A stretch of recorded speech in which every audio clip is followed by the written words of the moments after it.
नमस्कार दोस्तों, कुछ खास विद रति मेहरा के साथ शो में आपका हार्दिक स्वागत है। भारत विविधताओं का देश है, जहां हम कई तरह की कला और संस्कृतियों से जुड़े हुए हैं और इसी तरह कला का एक महत्वपूर्ण अंग है नृत्य। जी हाँ दोस्तों, आज हम आपको मिलवाने जा रहे हैं एक ऐसी शख्सियत से जो कि आर्ट, ब्यूटी और टैलेंट का एक परफेक्ट कॉम्बिनेशन है। तो आइए आज हम आपको मिलवाते हैं एक फेमस कथक डांसर शुभि जौहरी जी से। Welcome to our show. Thank you. नमस्कार। नमस्कार। सबसे पहले हम आपसे ये पूछना चाहते हैं कि आपने बहुत ही छोटी उम्र में ये सब कुछ आपने स्टार्ट किया, तो आप क्या किसी फैमिली बैकग्राउंड आपका कथक से रिलेटेड है या फिर आपकी खुद की ही इच्छा थी सीखने की? हाँ। नहीं, फैमिली बैकग्राउंड में कोई भी डांसर नहीं है, इनफैक्ट कोई म्यूजिशियन भी नहीं है, कोई म्यूज़िक से रिलेटेड नहीं है। Everybody is a scholar, doctors हैं सब लोग। मेरी मम्मी चाहती थी कि मैं डांस सीखूं क्योंकि वो खुद वोकल सीखती थी when she was young, but after marriage वो कर नहीं पाई उसको कंटिन्यू। तो वो चाहती थी कि उनकी बेटी अगर हो तो वो कुछ डांस या म्यूज़िक से रिलेटेड कुछ सीखे। So she put me into dancing at a very young age. 3 साल की उम्र से मैं डांस सीख रही थी, but not classical. It was more of folk and Bollywood. तो ये सब मैं सीख रही थी, बट शी ऑलवेज वांटेड कि एक डिसिप्लिन्ड फॉर्म ऑफ डांस में कोई सीखूं, और उनका कथक की तरफ रुझान बहुत था। सो इनिशियली तो हमेशा यही होता है कि बच्चे इतने छोटे होते हैं तो पेरेंट्स ही उनको आगे बढ़ावा देते हैं कि अगर इंटरेस्ट है तो करो। सो इंटरेस्ट तो मुझे डांस में हमेशा से था शुरू से, नोइंगली अननोइंगली। लेकिन हाँ, so when I was 10 years old then I started learning Kathak professionally कह लीजिए, या as you know as wholeheartedly कहें कि कथक को पूरा अच्छे से एक तरफ गुरु शिष्य परंपरा को लेके मैं चली और सीखा मैंने। तो आपने गुरु शिष्य परंपरा की बात की, तो ये तो हम सभी जानते हैं कि किसी भी काम को करने के लिए एक गुरु का होना बहुत ज़रूरी है। तो आई होप आपके भी कोई गुरु रहे होंगे। जी, मैंने पंडित जयकिशन महाराज जी से शिक्षा ली है। इनफैक्ट इनिशियल ईयर्स में जब मेरा कथक केंद्र में एडमिशन हुआ तो again I was very young, I was 10 years old। मुझे कुछ नहीं पता था कि क्या डिसिप्लिन फॉलो करना होता है या कितना रियाज करना होता है इन चीज़ों में। मेरे लिए वो एक डांस क्लास था और मेरे लिए वो पहले गुरु थे। टीचर्स तो लाइफ में सबके बहुत से रहते हैं, लेकिन गुरु शिष्य परंपरा से जो एक जिसे कहते हैं मेरा इंट्रोडक्शन हुआ, वो उनसे हुआ। उन्होंने मुझे सबसे पहले घुंघरू बांधा पैर में या वो दुपट्टा बांधा। तो उनसे कनेक्ट मेरा बहुत डिफरेंट हो गया था, ऑब्वियसली बिकॉज एज इतनी छोटी थी एंड सब कुछ बहुत अच्छा लग रहा था, नया नया था, डांस में वैसे इंटरेस्ट था। सो मैंने उनसे सीखा लगभग 3 महीने एंड देन क्योंकि उनका प्रमोशन हो गया था, he was promoted as a senior guru, तो वो छोटे बच्चों को उन्होंने सिखाना बंद कर दिया केंद्र में। तो उनके बाद भी मुझे जो गुरु मिले उनसे मुझे शिक्षा बहुत अच्छी मिली। आज मैं जो भी हूँ अपने सभी गुरुओं की देन है मुझे। उनके बाद मैंने श्री रामूज महाराज जी से, जो पंडित बिरजू महाराज जी के भाई हैं, ओके कज़न ब्रदर हैं, उनसे सीखा। एंड उनके बाद अगेन बहुत सारे इंस्टीट्यूट में चेंजेस होते रहते हैं, तो उनके बाद मैंने मालती श्याम जी से सीखा। तो कुछ समय उनके पास रही मैं, 2 साल लगभग, और क्योंकि मुझे पता था कि मुझे वापस अपने गुरुजी के पास जाना है, तो ये हमेशा से मेरा रुझान था कि मैं जैसे ही सीनियर क्लास में आऊँगी, जैसे ही मैं ऑनर्स कोर्स परस्यू करना चाहूँगी, तो मैं गुरुजी के पास वापस आऊँगी। तो मैं फिर उनके पास आई और फाइनली जो मैं पास आउट हुई इंस्टीट्यूट से पोस्ट डिप्लोमा का कोर्स करके, वो उनकी शरण से। मतलब इतनी छोटी उम्र में आपने कथक सीखा, मतलब जो एक उम्र होती है हम लोगों की खेलने कूदने की, जहाँ हम नहीं चाहते कि हमारे ऊपर किसी तरह की कोई बंदिश हो, पेरेंट्स हमारे ऊपर कहें कि नहीं ये सीखना है वो सीखना है, तो आपको कभी नहीं ये लगा कि नहीं मेरे पेरेंट्स ने मेरे को ये मतलब अभी जस्ट मेरी दुनिया देखने की एक उम्र है और मुझे किसी एक पर्टिकुलर उसमें डाल दिया है कि नहीं आपको ये करना है, कभी आपको ऐसा कोई बंदिश फील नहीं हुई? बंदिश एक्चुअली उस टाइम पे क्या था, 90s का वो क्योंकि एरा है, and and our families were all nuclear families. तो वैसे भी पेरेंट्स जो थे बहुत स्पेशली एंड गर्ल चाइल्ड को लेके, Delhi was again one city which was not very safe for women. So parents were not very into sending me for playing downstairs, क्योंकि इस तरह का माहौल नहीं था उस समय कि अकेले बच्चे को छोड़ दें या भेज दें या पार्क में भेज दें। वो कभी फैमिली गेट टुगेदर्स हुए, आउटिंग्स हुई कि पिकनिक पे जा रही है फैमिली, तो we used to play, but वैसे डेली बेसिस पे it was very difficult. I understand as parents it is very difficult to send your girl child ऐसे अकेले बच्चे। सो मेरे लिए this was the only outlet, going to the dance class. And dance class ऐसा नहीं था कि घर के बहुत करीब है, पास है, सो ट्रैवल करके जाना, वहाँ जाके आराम से 2 घंटे क्लास करना, फिर वापस आना। तो मेरे लिए that was that 2 hours or 3 hours of the day was enjoyable, because मैं जा रही हूँ, फिर मैं कर रही हूँ क्लास, फ्रेंड्स के साथ वहीं पे गपशप करी, और फिर उसके बाद वापस आए, and then I am freshen to study, to do my homework और एनीथिंग लाइक दैट। तो मेरे लिए वो एक आउटलेट था। So I never really felt कि इनफैक्ट कभी ऐसा होता था कि एग्जाम्स हैं when I was in class 10th and 12th, तो पेरेंट्स ने ऑब्वियसली ऑप्शन दिया कि if you want to discontinue you can, but मेरे लिए it was always an outlet कि अगर ये नहीं होगा तो void हो जाएगा, मतलब मैं फिर शायद refresh feel नहीं कर पाऊँगी। So I always used to look up to going to a dance class. So basically you enjoyed your childhood. Yeah. Great. अच्छा, एक सवाल, क्या आपके हिसाब से सभी को डांस करना चाहिए? सभी को डांस करना चाहिए। या फिर एक दूसरे तरीके से आपसे मैं पूछती हूँ, क्या हम अपनी रेगुलर लाइफ में क्या हम डांस करते हैं? सो आई वुड नॉट से कि सभी को डांस करना चाहिए, बट मैं ये ज़रूर कहूँगी कि ये हमारी संस्कृति है, जो शायद और किसी देश में है नहीं। So as being a part of this I should say इतना हमारा कल्चर इतना स्ट्रॉन्ग है। सो नॉट ओनली डांस, किसी भी प्रकार से अगर हम म्यूज़िक से या आर्ट से जुड़ पाएँ अपनी लाइफ में, कभी भी किसी भी ज़रिए से, भले ही वो ड्राइंग, पेंटिंग है, या वो डांसिंग है, या वो सिंगिंग है, या वो कोई म्यूज़िकल इंस्ट्रूमेंट प्ले करना है, या थिएटर है, any performing art will always help you in not only letting out your feelings in your emotions, it also helps you grow mentally. तो I'm very sure of this fact कि हमें ज़रूर किसी ना किसी आर्ट को लेके, भले ही एज अ पैशन लें या भले एज अ हॉबी लें, बट हमें ज़रूर उसको लेके आगे चलना चाहिए। It's not just about sports, it's not just about studies, but ये आपकी इमोशनल ग्रोथ को बहुत हेल्प करता है, कोई भी आर्ट फॉर्म। राइट। तो अभी जैसे आपने बात की कि हमें किसी ना किसी इंस्टीट्यूट के साथ या कोई भी फॉर्म, हमें किसी ना किसी चीज़ के साथ जुड़ना चाहिए, तो क्या आप किसी इंस्टीट्यूट के साथ अभी जुड़े हुए हैं? इंस्टीट्यूट के साथ अभी तो नहीं जुड़ी हुई, लेकिन जब मैं कथक केंद्र से जब मैंने पास आउट किया था, तो उसके बाद obviously every dancer looks for opportunities professionally. So I was also looking for the same, and I auditioned for one of the best repertories in the country. Professional repertory है जिसका नाम है Aditi Mangaldas dance company, the Drishtikon dance foundation.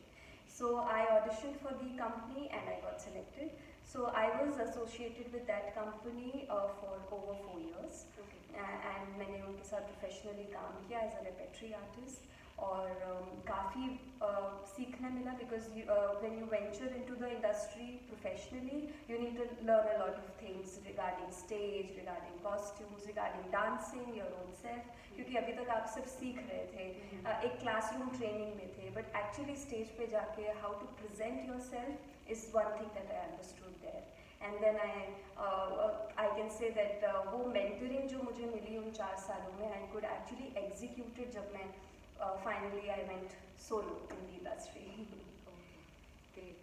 तो जैसे कि आपने बताया कि अब आप मतलब किसी इंस्टीट्यूट के साथ नहीं जुड़ी हैं, तो फिलहाल में फिर आप अपने पैशन पैशन को कैसे आगे परस्यू कर रही हैं? जी, तो मेरा हमेशा से ये कह लीजिए विजन था कि मैं कुछ अपना करना चाहती हूँ। I want to explore myself, creativity अपने ज़रिए में कैसे ऑडियंस तक पहुँचा सकती हूँ, ये हमेशा से मेरा एक विजन था।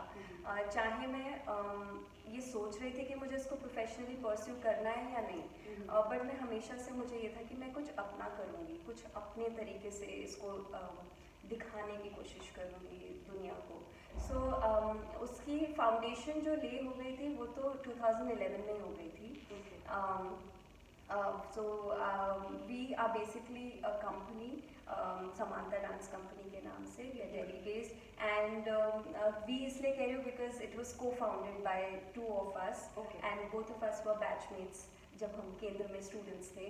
So it was co-founded by me and another very beautiful dancer Amit Khilji. हाँ जी, तो हमने उसकी नींव तो रख दी थी बट उतना काम नहीं कर पा रहे थे because he and me both were associated with दृष्टिकोण डांस फाउंडेशन, और वहाँ पे ऑब्वियसली फुल टाइम जॉब जैसा हम सब जानते हैं कि सुबह से शाम तक सातों दिन तो समानता को उतना टाइम नहीं दे पा रहे थे. But then when I left दृष्टिकोण आई वाज वेरी श्योर कि मुझे अब क्या करना है, मुझे समानता को आगे लेके जाना है. And not only teaching, teaching तो एक aspect है, but also performing, also making our own productions, performing it in different parts of the world, and organizing various initiatives जिससे सिर्फ जिसे कहते हैं हमारा ही नहीं बल्कि आगे आने वाली जनरेशन को भी जरिया मिले अपने आप को शोकेस करने का. जी, तो ये तो यही आपके सारी चीज़ें, एजुकेशन क्या रहा ये सारे. अब हम बात करते हैं डांस के बारे में. कथक का शाब्दिक अर्थ है कथा कहना. जी, राइट, जिसके अंदर हम कोई कहानी, कोई स्टोरी हम लोग इसमें रिप्रेजेंट करते हैं.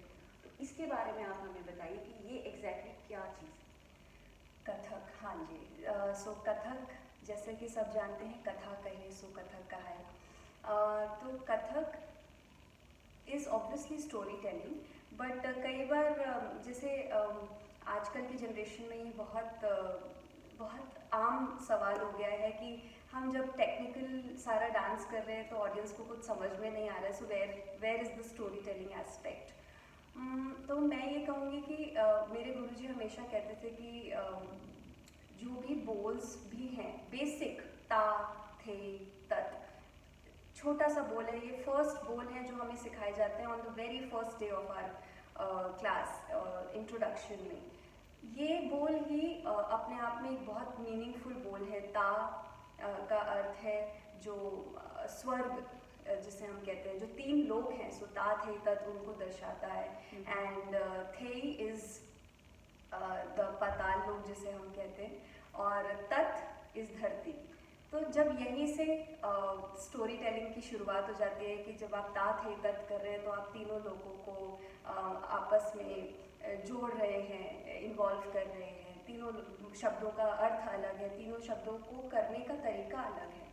तो वहीं से स्टोरी टेलिंग शुरू हो जाता है. और even in the technical aspect of Kathak, जो कि आजकल बहुत स्ट्रांगली डांसर्स दिखा रहे हैं, उसमें भी कहीं ना कहीं हर बंदिश से, चाहे वो टुकड़े नाचे हम या तिहाई नाचे या परन नाचे, हर शब्द का एक अर्थ है और उस अर्थ से एक स्टोरी बनती जाती है. So it's not just the bhav aspect in Kathak which is telling stories, but also the nritya paksha जिसे हम कहते हैं वो भी कहानी दर्शाता है. बट वो फ़र्क बस ये है कि वो शायद आम जनता नहीं समझ पाती, और एज अ डांसर हम लोग को बताया जाता है कि इसका अर्थ ये है, इसलिए ये इतना सुंदर ये बंदिश बना. तो वो भी आई थिंक एक अगर हम देखें तो हमारी ही रिस्पॉन्सिबिलिटी है कि हम उसको किस तरह से ऑडियंस को समझाएं कि ये इसीलिए हमने नाचा और ये इसीलिए ऐसा दिखाया गया कि उसके पीछे ये स्टोरी है या ये जिसे कहे अर्थ है, भाव है. तो ये भी हमारी रिस्पॉन्सिबिलिटी है. और तो ऑडियंस तक अपनी स्टोरी को पहुंचाना क्या इजी रहता है आपके लिए? तो इसमें आई सपोज कि इसमें एक्सप्रेशंस बहुत मैटर करते हैं. बिल्कुल, राइट. बिकॉज क्योंकि आप बोल नहीं रहे हैं कुछ, आप बोल नहीं पा रहे अपने डांस के थ्रू, आप ऑडियंस तक वो कहानी प्रेजेंट करना चाहते हैं जिसे जो ऑडियंस देखने आई है, समझने आई है, वो समझे। तो इन सब चीज़ों में एक्सप्रेशंस कितने ज़रूरी हैं? क्लासिकल डांसर्स हो या किसी भी और प्रकार का डांस हो, एक्सप्रेशन तो सबसे इम्पोर्टेंट एस्पेक्ट है जिसे हम कहें, या इनफैक्ट डेली लाइफ में जैसे बिरजू महाराज जी कहते हैं कि हर चीज़ में डांस है, हर चीज़ में बहुत सहजता से अगर हम देखें तो अगर हम चल रहे हैं तो उसमें भी डांस है, क्योंकि एक प्रॉपर स्पीड में हम चल रहे हैं, एक पाथ पे हम चल रहे हैं। ऐसा नहीं है कि कभी पैर यहाँ रख दिया, कभी पैर वहाँ रख दिया। तो हर चीज़ में डांस है और हर चीज़ बहुत सहज है। और स्पेशली कथक में everything is very related to our daily lifes. इसीलिए शायद ऑडियंस जो है कथक से बहुत इजीली कनेक्ट कर पाती है, क्योंकि वो ये वही देखते हैं जो हम एक्चुअली वही करते हैं जो हम दिखते हैं या करते हैं। सांस ले रहे हैं उसमें लय है, महाराज जी ऐसा कहते हैं। तो हर चीज़ में लय है, हर चीज़ में ताल है, और हम बात कर रहे हैं इसमें भी हम एक्सप्रेशंस का प्रयोग कर रहे हैं, जबकि ये बहुत सहज है, हम नॉर्मल कॉन्वर्सेशन कर रहे हैं। यही चीज़ हम ऑडियंस के साथ करने की कोशिश करते हैं कि exaggerated form of expression is not expression. Normally अपनी बात को हम कैसे कहेंगे शब्दों से, उसी प्रकार से उसको कैसे स्टेज पे हमें कहना है, ये एक कलाकार की पहचान है जिसे मैं कहूँगी।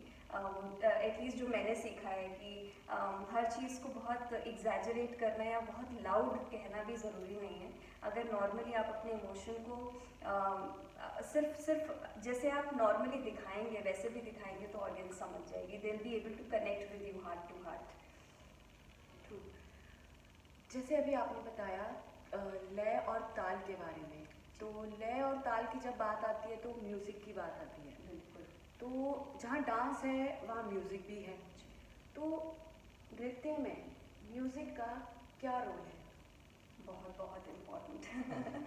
आई think music is the soul of dance. अगर म्यूज़िक मुझे तो आई कैनॉट इमेजिन कि अगर मुझे म्यूज़िक पसंद नहीं आ रहा है तो मैं डांस अच्छा कर पाऊँगी।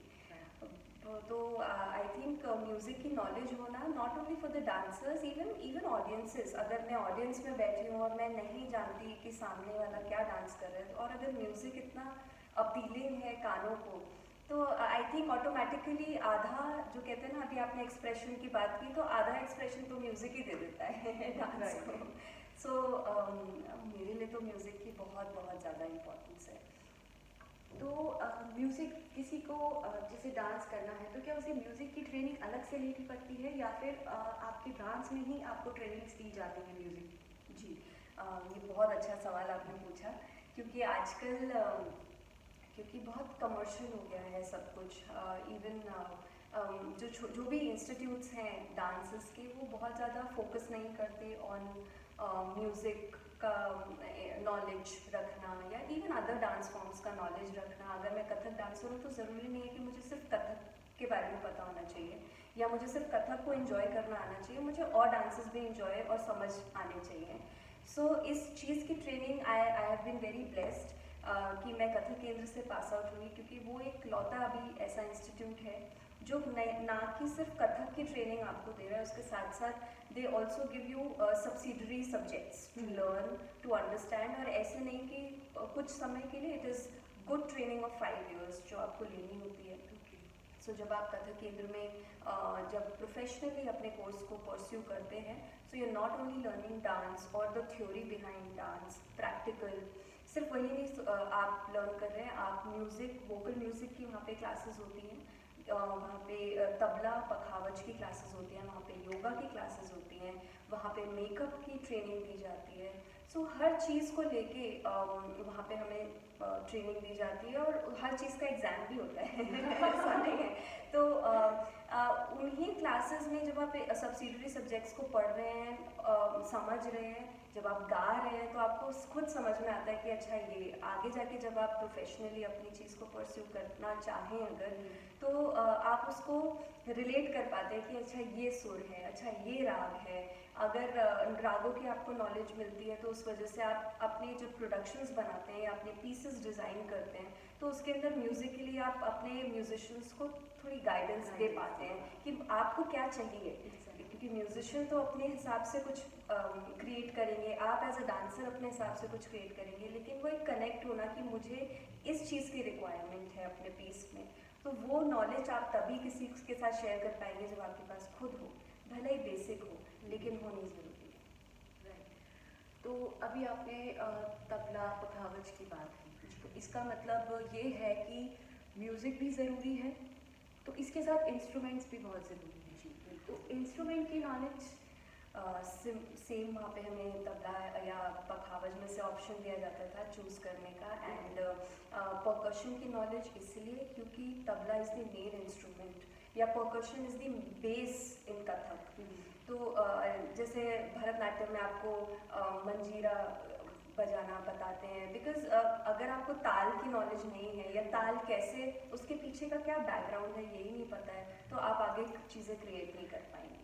तो ये तो जैसा कि मैंने कहा, मैं बहुत ब्लेस्ड थी कि मुझे उस इंस्टीट्यूट में एडमिशन मिला जहाँ पे इन सब चीज़ों की भी नॉलेज मुझे दी गई, नॉट ओनली परकशन और म्यूज़िक बट ऑल्सो योगा, कि मैं कभी शायद योगा ऐसे करती ही नहीं अगर मुझे एज अ स्टूडेंट नहीं करवाया जाता उस एज में।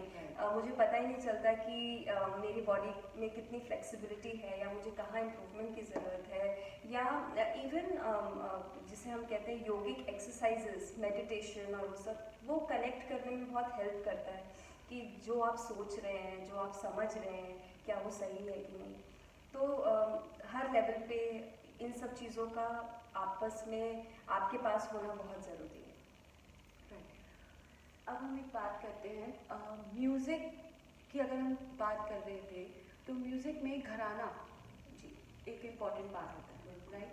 तो क्या डांस में भी इसी तरह घराना रहते हैं? और अगर हाँ, तो आप किसी घराने से बिलोंग करती हैं और उसके बारे में हमें प्लीज़ बताइए। जी, मैं कालका बिंदादिन घराने से बिलोंग करती हूँ, जिनको हम लखनऊ घराने के नाम से जानते हैं, बिकॉज जैसे मैंने आपको बताया, मेरे गुरुजी पंडित जयकिशन महाराज जी बिरजू महाराज जी के बड़े सुपुत्र हैं। सो मुझे तो सारा घराने की नॉलेज और वो सब उन्हीं से मिली, क्योंकि वो डायरेक्टली उसी फैमिली से बिलोंग करते हैं जिस फैमिली को कालका बिंदादिन घराना कहा जाता है या लखनऊ घराना जिसे कहा जाता है। सो घराने की नॉलेज, एक्चुअली घराना और कुछ नहीं है, सिर्फ कहते हैं ना घराना, जैसे शब्द निकला है, वो एक घर है। अलग अलग हम सबके अपने घर है, हम सबके घर में अलग अलग तरह की बातें होती हैं, हम सबके घर में अलग अलग तरह की क्रिएटिविटी होती है, अलग अलग प्रकार का खाना सर्व होता है। सिमिलर घराने की ट्रेनिंग है, भले वो म्यूज़िक में हो या डांस में हो। सो बेस तो सेम है, सबके घर में आलू और प्याज आता है लेकिन सब्जी अलग अलग है वो डिपेंड तो बस मसाले अलग अलग है, बाकी तो बेस बिल्कुल सेम है।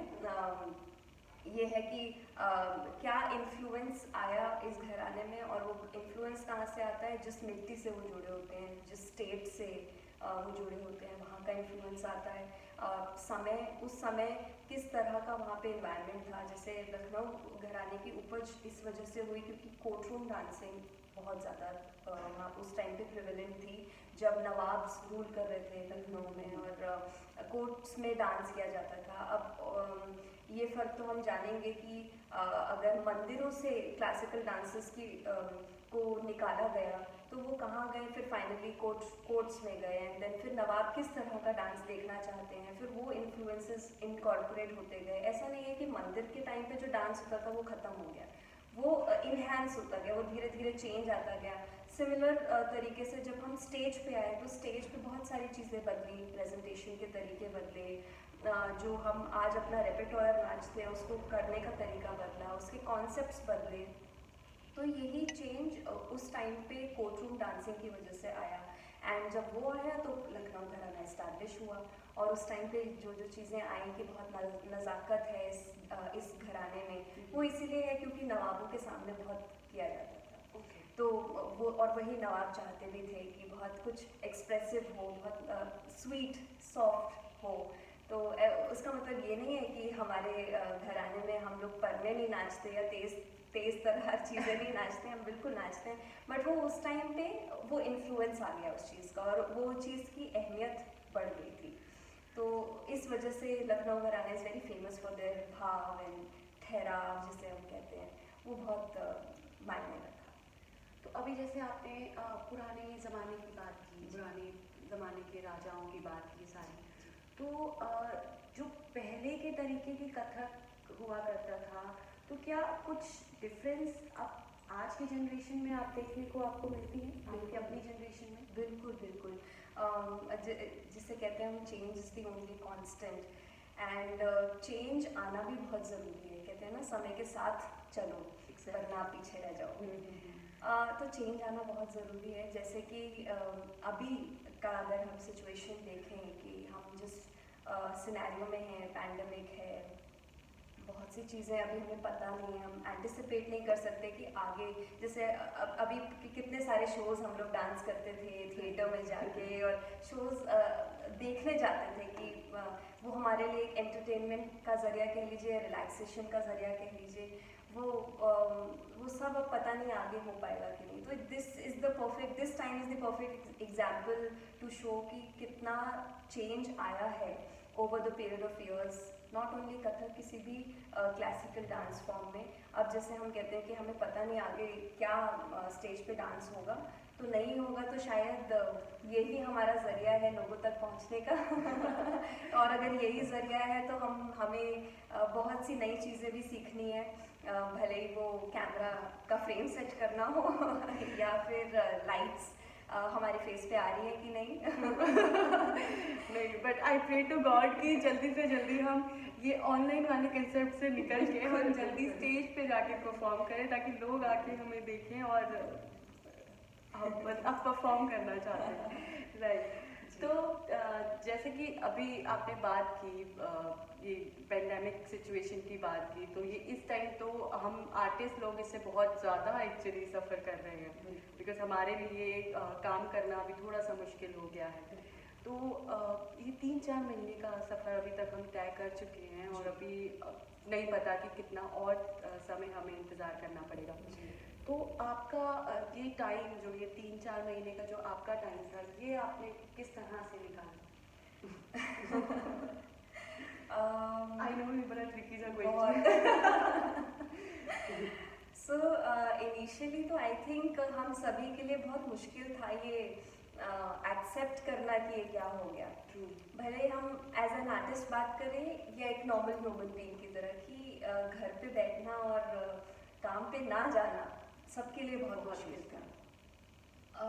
एज एन आर्टिस्ट मैं कहूँगी कि अगेन मेरे लिए वो शुरू का 1 महीना तो बहुत ही कुछ समझ ही नहीं आया कि कैसे करना है, क्या करना है। अभी भी ऑल्दो ये नहीं कहूँगी कि रास्ता साफ है और आगे दिख रहा है कि मंजिल कहाँ है अभी कुछ नहीं पता है। बहुत अनसर्टन सिचुएशन है, बट वो अनसर्टन सिचुएशन सभी के लिए है, सिर्फ आर्टिस्ट फ्रेटर्निटी के लिए नहीं। किसी के लिए भी हम बात करें, एजुकेशन सेक्टर में बहुत सारी दिक्कतें भी आ रही हैं। क्योंकि मैं, जैसे मैंने बताया कि मेरा तो सारा family background is of doctors, वहाँ पे भी बहुत क्राइसिस है, बहुत।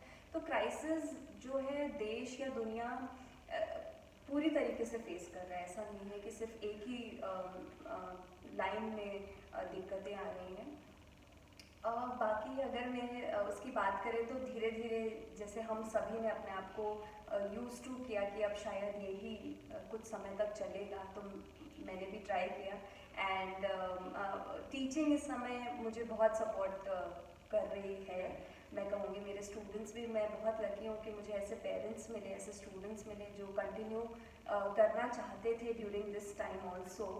एंड ऑफ कोर्स उनका इन्वॉल्वमेंट इतना ज़्यादा हो गया इस दौरान कि मुझे आई रियली फील नाइस कि वो भी ज़्यादा टाइम दे पा रहे थे, मैं भी ज़्यादा टाइम दे पा रही थी, जो जनरली हम नहीं कर पाते हैं। वो 1 घंटे की क्लास होती है, बैचेस होते हैं, फटाफट आए गए बच्चे।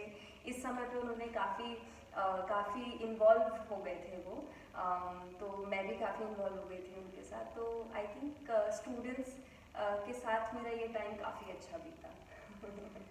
कहा जाता है कि लाइक जैसे सबका मिथ कह लीजिए या जो भी चीज़ें, एक सोच है कि ऑनलाइन क्लासेस लाइक डांस सीखना या ये सब चीज़ें, जी मतलब वो क्लैरिटी नहीं आ पाती है, बिल्कुल। या उस तरह से जो हम आमने सामने सीखते हैं चीज़ों को, करेक्शन होती है सारी चीज़ें, हाथ कैसे रखना है, हमें पैर कैसे चलाने हैं, वो सब चीज़ें जो कथक में स्पेशली बहुत मैटर करती हैं। जी तो ऑनलाइन क्लासेस के ज़रिए क्या ये इजी रहा आपके लिए सिखाना? बिल्कुल भी नहीं। मैं कहूँगी जितना स्टूडेंट्स मेरे से सीख रहे थे, मैं भी उनसे उतना ही सीख रही थी। बिकॉज़ मैं उनको यही बताती थी कि मैं कभी भी बिफोर दिस सिचुएशन हैपन मैंने कभी भी ऑनलाइन क्लासेस नहीं ली, एंड आई एम श्योर बहुत लोग नहीं लेते हैं बिकॉज जैसा कि आपने मेंशन किया सारे points, I was totally against online classes. मेरे कितने सारे लोग मुझसे जुड़ना चाहते थे। जब मैं कहीं परफॉर्म करने जाती थी तो इंटरनेशनली मुझसे बहुत लोग पूछते थे कि आप ऑनलाइन क्लासेस लेते हैं, हम आपसे जुड़ना चाहते हैं, बट हमेशा इंडिया आना इज़ नॉट पॉसिबल, और एक दो दिन की वर्कशॉप में वो ट्रेनिंग लेना नहीं हो पाता है, तो क्या आप ऑनलाइन क्लासेस लेते हैं? और मैं मना कर देती थी कि ऑनलाइन से कैसे कैसे सीख पाएंगे, पर आई थिंक वक्त सब कुछ सिखा देता है। तो जब ये सब हुआ और जब ये लगा कि अब यही ज़रिया है, तो धीरे धीरे करके एप्स के बारे में पता चला, और ऐसा हुआ कि चलिए करके देखते हैं कितना बच्चे समझ पा रहे हैं, कितना मैं समझ पा रही हूँ, क्या मैं उनको सिखा पा रही हूँ।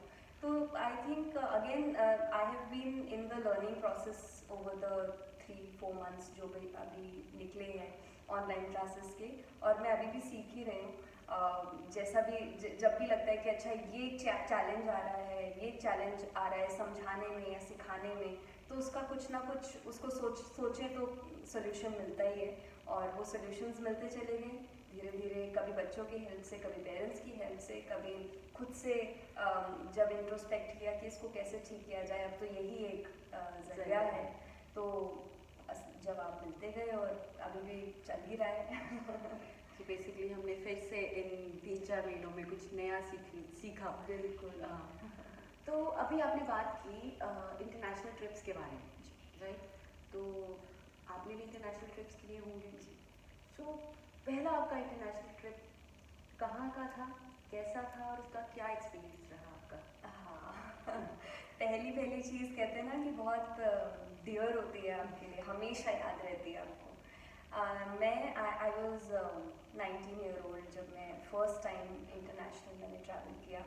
I had just passed out Kathak केंद्र से, and one of my very seniors जो मेरे गुरुजी से काफ़ी पहले सीखती थी, उन्होंने मुझे अप्रोच किया कि ऐसे करके एक टूर है और तुम्हें चलना है, और टूर था ICCR का, जो कि बहुत ही वेल रिनोन्ड ऑर्गेनाइजेशन है इंडिया में, आर्टिस्ट फ्रेटर्निटी में, और टूर था चाइना का।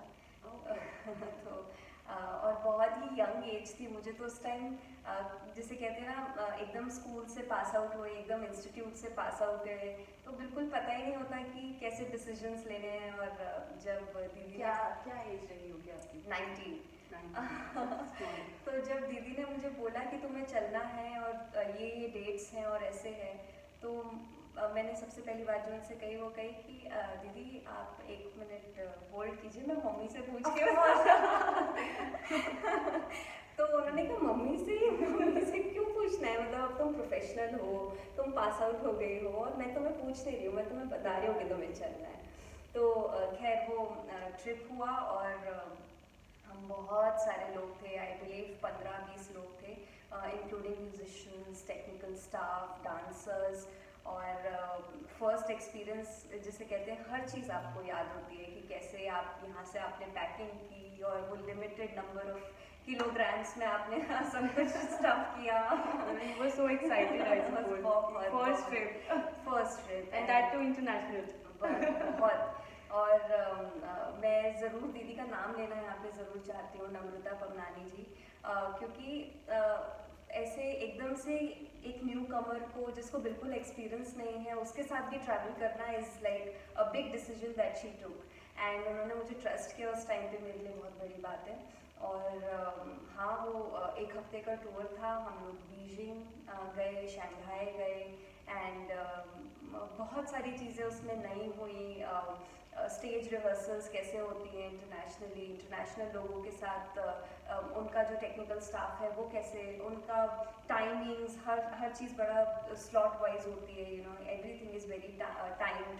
और इंडियन एम्बेसी का शो था, वहाँ पे वर्कशॉप्स हुई, तो हर चीज़ बहुत मेमोरेबल थी। इनफैक्ट मैं आपको एक स्टोरी शेयर करती हूँ। जब हम वापस आ रहे थे तो हमारे ग्रुप में किसी एक जने का पासपोर्ट गुम हो गया, and we were travelling on a white passport.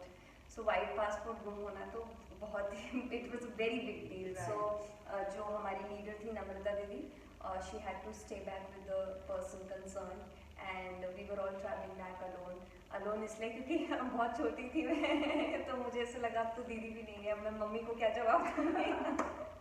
तो खैर हम लोग वापस आ रहे थे, and you won't believe that 6 hours 7 hours की जर्नी है, और 3 आवर्स के बाद there is an announcement on the flight कि फ्लाइट में कुछ टेक्निकल खराबी हो गई है and we are going back. So you were excited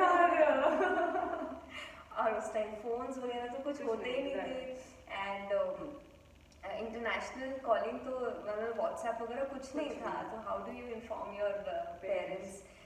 तो that was also an experience, रात भर वहाँ पे स्टे करना एयरपोर्ट पे, and then coming back the next day. और next day out of concern जब पेरेंट आपको मिलता है तो खुशी के बजाय पहले वो गुस्सा करता है कि तुम कहाँ थे। ट्रू। तो वो भी एक एक्सपीरियंस था जो फर्स्ट ही इंटरनेशनल टूर में हो गया था। तो जी। हम भारत देश में रहते हैं और यहाँ पे आर्ट और कल्चर का हमारे देश में बहुत एक अलग महत्वपूर्ण स्थान है। तो बाहर जैसे आप इंटरनेशनल ट्रिप्स करती हैं तो बाहर के भी लोग क्या इसी तरह से हमारे कल्चर को एक्सेप्ट करते हैं, एंजॉय करते हैं, रिस्पेक्ट करते हैं? बिल्कुल बिल्कुल। इनफैक्ट मैं तो ये कहूँगी कि इंडिया में उस चीज़ की इतनी कद्र नहीं है जितनी बाहर के लोगों को है। अगर आप इंडिया में किसी को बोले कि आप आर्टिस्ट हैं तो आगे से क्वेश्चन मार्क आ जाता है फेस पे कि और क्या करते हो। और क्या? अच्छा, आर्टिस्ट तो हो, इसके अलावा क्या करते हो, how do you survive. Exactly. और वहाँ पे अगर आप किसी को बोलें कि आप एक आर्टिस्ट हैं तो उनके लिए आप भगवान हैं। रिस्पेक्ट, इतना रिस्पेक्ट वो लोग करते हैं आर्ट एंड कल्चर को, और इतना स्ट्रक्चर्ड है उनके यहाँ हर चीज़। और it's not just about art and culture, also if you are coming from India तो उनके जैसे कहते हैं ना स्टैंडर्ड्स हाई हो जाते हैं कि if the person is from India and he is an artist और शी इज़ एन आर्टिस्ट, तो वो कुछ और ही नज़र से आपको देखते हैं। एंड ये बहुत चौंका देने वाली बात है कि मैंने इतना ट्रैवल किया, इतनी जगह ट्रैवल किया, हर जगह कहीं लैंग्वेज इश्यूज़ हैं, कहीं कुछ है, और हिंदी या संस्कृत हम लोग जो यूज़ करते हैं अपने टेक्स्ट, वो हमें ही समझ नहीं आती कई बार as an Indian audience. But विदेश में अगर आप जाके परफॉर्म करते हैं, people actually have goosebumps, people actually start crying, and sometimes they are so stunned that they don't even want to clap because they are so stunned by your performance, and then उनके appreciation में, उनके words में वो चीज़ झलक जाती है जो चीज़ India में हमें, मुझे नहीं लगता कि इंडिया में आर्टिस्ट को उतना मिलता है जितना इंटरनेशनली उसको मिलता है। वो अलग ही एक जिसे कहते हैं अलग ही रिस्पॉन्स होता है ऑडियंस का, जो यहाँ पे हम कहते हैं ना घर की खेती है इसलिए शायद नहीं उतना समझ पाती ऑडियंस या देखने नहीं आ पाती। वहाँ पे टिकटेड शो भी है तो इतना फुल हाउस होता है, अगर स्पेशली अगर इंडियन डांस या इंडियन म्यूजिक से रिलेटेड कोई चीज़ हो, it is always Housefull and audience always it is so discipline कि बीच में खांसेंगे नहीं या छींकेंगे नहीं या बात नहीं करेंगे या their phones will be on silent और switch off mode. They are so discipline and they give so much regard to the artist. तो अभी सारी हमने बात की डांस के बारे में, उससे पता चला कि डांस सीखना कोई बहुत इजी नहीं है। तो अगर हम बात करते हैं, जैसे जो भी व्यूअर्स हमें देखेंगे, हमारा शो देखेंगे, तो वो जानना चाहेंगे कोई न कि क्या एक क्राइटेरिया क्या होता है अगर कोई अपने बच्चों का एडमिशन करवाना चाहता है किसी भी डांस फॉर्म में, चाहे कथक है, चाहे भरतनाट्यम है, तो एक क्राइटेरिया जो होता है या एक कौन सी एक सूटेबल एज होती है जिससे आपको ये लगता है कि इस टाइम पे like our child is ready कि हम उसको किसी भी इंस्टीट्यूट में हम उसे सौंपें ताकि वो एक परफॉर्म अच्छे से करे? बिकॉज क्या होता है जनरली, जैसे आपने बताया, आपका तो मतलब जिस तरह से आपने बताया कि आपको शुरू से ही बहुत क्रेज था डांस का या कुछ, देर आर चिल्ड्रन जिनको ये होता है कि मतलब क्यों हमें भेज रहे हो, बोरिंग है, हमें बॉलीवुड करना है, कथक नहीं करना, कथक बहुत टफ है, पैर दुखते हैं, बहुत कुछ, बहुत आई नो बहुत टफ है कथक करना जी। तो क्या मतलब एक एज होनी चाहिए एक बच्चे को इसमें डालने की? मैं कहूँगी वैसे तो ages no bar. I have students from the age of 4 to 64। शायद ज़्यादा ही होगी उनकी उम्र, मैं जानती नहीं हूँ, but so age is actually no bar. But जैसे कि आपने बताया, मैं अब दोनों एस्पेक्ट से इस बात को जैसे कहूँगी एक्सप्लेन करना चाहूँगी। जब मैं स्टूडेंट थी और अब जब मैं बच्चों के साथ डील करती हूँ एज अ टीचर, तो जब मैं स्टूडेंट थी तो अगेन मुझे तो हमेशा से बहुत वो था, मेरे लिए इट वाज एन आउटलेट। जिसे कहे, मैंने जैसे बताया कि मुझे तो अगर एक दिन डांस नहीं करूँ या क्लास नहीं भी है तो मैं घर पे प्रैक्टिस करती थी खुद से ही, कि ये हाफ एन आवर एक डेडिकेटेड टाइम है जिसमें मुझे अपना कुछ भी करना है, भले ही मैं कथक की प्रैक्टिस ना करूँ। So I was that kind of a child. There are also children, जैसे आपने मैंशन किया कि हम करना नहीं चाहते, बट जब वो क्लास आते हैं तो उनको ये लगता है कि अच्छा अब कुछ अच्छा हो रहा है। अच्छा, अब एक तो पेशेंस लेवल भी होता है, तो अगर पेशेंस लेवल के हिसाब से देखें, if the child has no interest initially, because उनको पता नहीं है, उनको बॉलीवुड इसलिए दिख रहा है because they are very open to the television सारा एंड उसी को सुनते हैं, सारा तो दिन उसी को उन्हें देखते पता हैं। ही वही चीज़ है। Exactly. उन्हें पता ही नहीं है, जिस चीज़ के बारे में नॉलेज ही नहीं है कि फुटबॉल खेलना कैसा होगा जब तक वो खेलेंगे नहीं। राइट। सिमिलरली जब उस तरह के बच्चे आते हैं क्लास के अंदर, तो as a teacher I always ask the parents as well as the child to give each other certain amount of time, जैसे कि 3 से 4 महीने। तो और क्योंकि वो उनकी बहुत टेंडर एज होती है, as a teacher I will also not want कि उनका इंटरेस्ट लूज ही हो जाए, क्योंकि मेहनत तो बहुत है नो डाउट, और पेशेंस भी बहुत बहुत चाहिए होता है, जो कि अगर मेरा एडमिशन 10 इयर्स की एज में हुआ तो वो सही टाइम मेरे लिए इसलिए था बिकॉज उस टाइम तक मुझे वो आ गया था कि मैं अगर पढ़ने बैठी हूँ तो मैं 1 घंटा पढ़ाई कर सकती हूँ।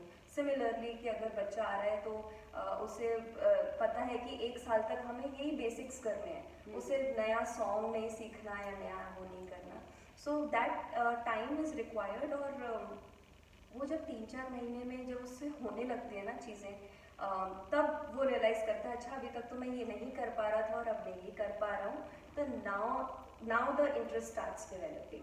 मेरे पास ऐसे बहुत सारे स्टूडेंट्स हैं जो इनिशियली पेरेंट्स के कहने पे आते हैं कि रोते हुए आते हैं, क्लास में भी रोते हैं कि मुझे नहीं करना है, मुझसे नहीं हो रहा है, मम्मा मत भेजो एंड ऑल।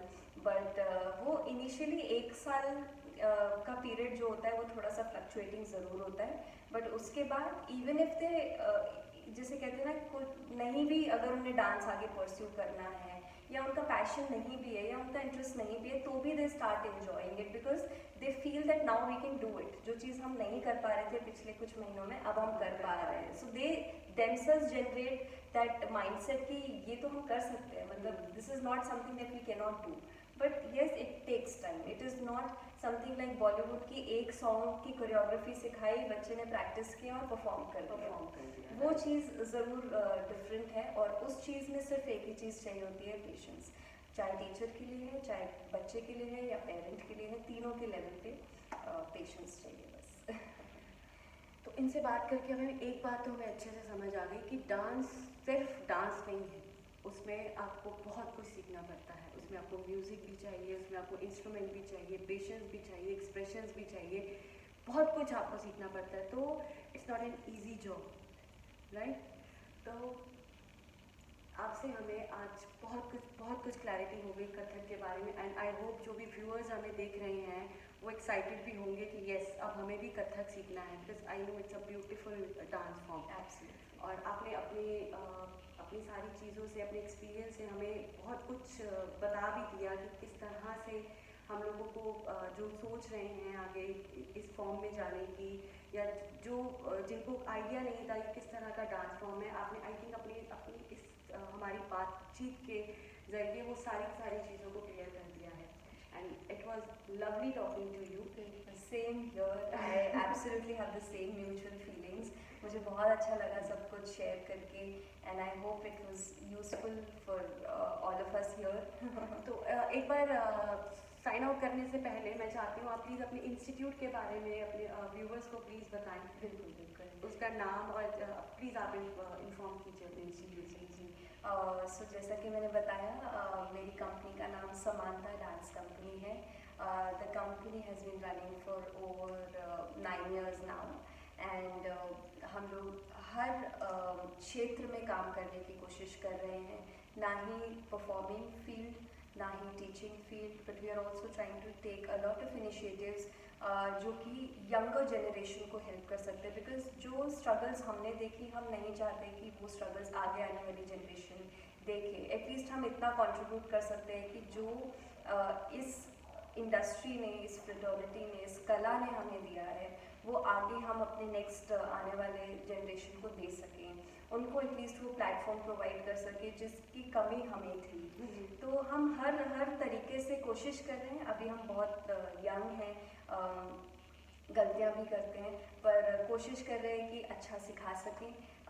और as I said, we are very blessed to have a family of so many students, and not only in Delhi, I also teach in Gurgaon. तो दिल्ली गुड़गांव से अब अलग ही एक जिसे कहते हैं बड़ी फैमिली हो गई है हमारी। तो टीचिंग लेवल पे हमारी फैमिली इंक्रीज होती जा रही है। इवन परफॉर्मिंग लेवल पे we performed a lot in all over the world.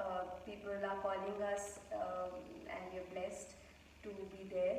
और जहाँ तक इनिशिएटिव्स की बात है, वर्कशॉप्स की बात है, वी ऑलवेज ट्राई कि हम नया भी करें और अपनी रूट्स को, अपनी जड़ों को संभाल के भी रखें। सो बस यही, और यही मैं आगे आने वाली जनरेशन को, अगर कोई चाह रहा है कि परस्यू करे क्लासिकल इंडस्ट्री में अपना काम, तो मैं उनको भी यही कहूँगी कि पेशेंस चाहिए, बट ऐसा नहीं है कि artist fraternity is not something that you can invest in.